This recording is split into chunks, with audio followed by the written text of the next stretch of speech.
Look, I've been saying this all year. The fundamentals are broken. How can you have sales down 40% yet prices keep increasing?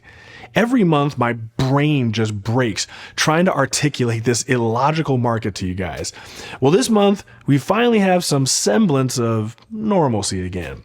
So stay tuned as I break down this market and explain what's on the immediate horizon that can drastically affect our market in either a positive or negative direction.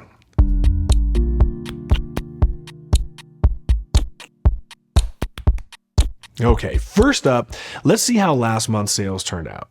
As you can see on the screen now, we ended August almost identical to July, with only 1,735 homes sold. While it looks like we're back on track compared to last year's sales, the truth is that we're actually down about 40% from the norm. Now, compared to 2021, we're down 43%. Even compared to 2019, we're down 41%. Now, if you recall, the market started tumbling last year in July.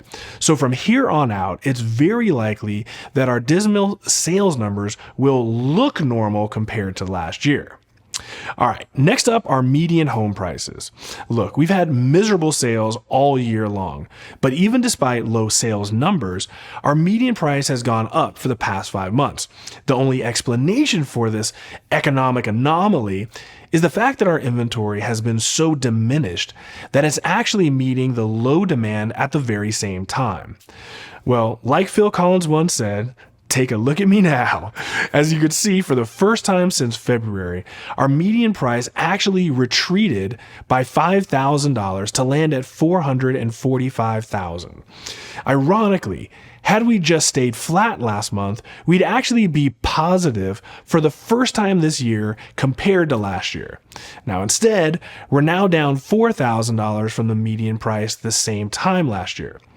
But the big question is whether prices will continue falling again like they did last year, or have we just simply plateaued out a bit? Okay, like I alluded to moments ago, let's check out our current inventory levels. As you can see, for the first time all year, we finally had our first month where inventory actually increased. Now, temper your excitement because it only increased by 180 homes. But again, when you look at the chart, you can clearly see that our inventory has been relatively flat for the past few months. A couple hundred homes up or down isn't really going to impact our market very much. Now, with these recent changes, let's check in on housing absorption by price range. I started tracking this metric coming out of the pandemic to visually understand how different price ranges are performing. The higher the percentage, the more competitive that price range is performing. So let's start off with the bulk of our market. Homes priced between $250,000 to $500,000. We went from 52% saturation and absolutely plummeted last month. We managed to drop down 6 points to only 46%. Again, this means that 46% of the homes that you see on the market are already under contract.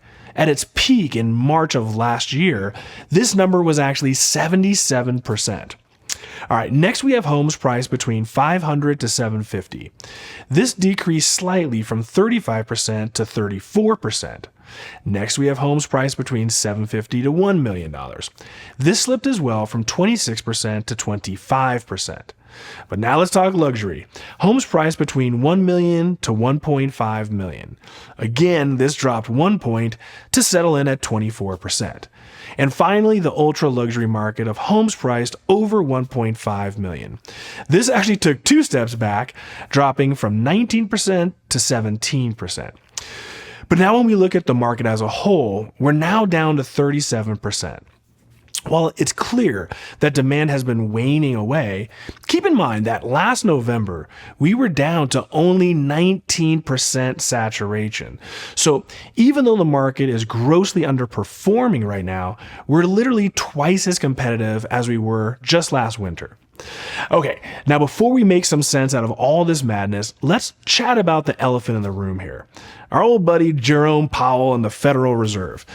While his rate hikes have single-handedly killed the real estate market and put many middle-class folks in peril with higher car loans and credit card rates, it does look like we're finally reaching the end of the road here. On September 20th, the Fed meets for what appears to be a really important milestone. Not only will Uncle Powell decide whether to raise rates or finally hit the pause button, but the Fed has indicated that this meeting will also provide us with the expected path the Fed plans on taking for the rest of this calendar year. Now, this is huge for a couple reasons. The most obvious being the rate itself. If Uncle Powell raises the rates any amount, you're just nailing our coffin. Between the rates and the holidays coming up, the market is all but certain to start trending down for the foreseeable future. Now, on the other hand, if the Fed hits the pause button and indicates that we're entering into a holding pattern, there's a good chance that we can finally see mortgage rates begin to start falling.